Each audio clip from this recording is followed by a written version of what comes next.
एक व्यक्ति था, उसके गुरु एक सन्यासी थे। वह व्यक्ति दुनियादारी से ऊब सा गया था। वह अपने गुरु की तरह ही दुनियादारी छोड़कर सन्यासी बनना चाहता था।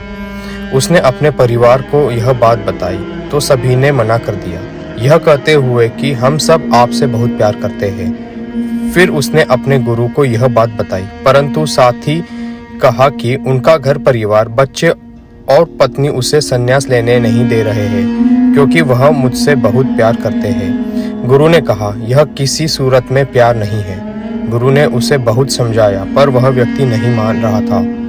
फिर गुरु ने कहा, अच्छा ठीक है। गुरुजी उस व्यक्ति को मठ में ले गए। इसके बाद गुरु ने उसे योग विद्या सिखाई, जिससे वह अपनी सांसें रोक कर मुर्दे जैसी अवस्था में घंटों तक रह सकता था। यह सब सिखाने के बाद गुरु ने उसे एक योजना बताई और उसे घर भेज दिया। दूसरे दिन वह व्यक्ति अपने घर पर मुर्दा पाया गया। परिवार के सारे लोग इकट्ठे हो गए। सभी रो रहे थे, विलाप कर रहे थे। वही उसकी पत्नी सबसे ज्यादा दुखी हो रही थी। पूरे घर में कोहराम मच गया था। सभी के आंखें नम थी। वह व्यक्ति मुर्दा अवस्था में था, मगर योग अभ्यास से आसपास के माहौल को महसूस कर सकता था और सुन सकता था। उसे बड़ा सुकून मिला कि उसका परिवार उसे कितना प्यार करते हैं। अंततः उसने संन्यास का इरादा त्यागने का फैसला कर लिया। कुछ ही देर बाद उस व्यक्ति के गुरु वहां पहुंचे।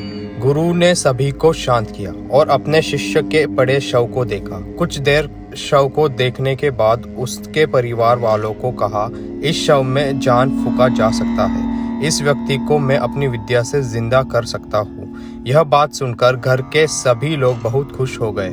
सभी को एक उम्मीद की किरण नजर आ रही थी। फिर सभी ने उस सन्यासी से कहा, तो आप यह काम जल्द से जल्द करिए। इस पर उस सन्यासी ने कहा, एक समस्या है। इस कार्य के लिए परिवार के किसी अन्य सदस्य को अपनी प्राण त्यागना होगा। वह सुनकर सभी लोगों की सांसें रुकी की रुकी रह गई। सभी ने एक दूसरे को देखा। सन्यासी ने परिवार के सभी सदस्यों से एक एक कर पूछा, पर किसी ने भी हाँ नहीं कहा। सभी ने अपनी जान की जरूरत बताई और अपनी जिम्मेदारी भी। सन्यासी ने फिर उस व्यक्ति के पत्नी से कहा, अगर यह नहीं रहे तो तुम कैसे जियोगी? उसकी पत्नी ने तुरंत जवाब दिया, मैं इनके बगैर भी जी लूंगी। गुरु ने उस व्यक्ति के बच्चों से भी यही सवाल किया। उनका भी जवाब नहीं था। फिर वही सवाल उस व्यक्ति के माता पिता से किया।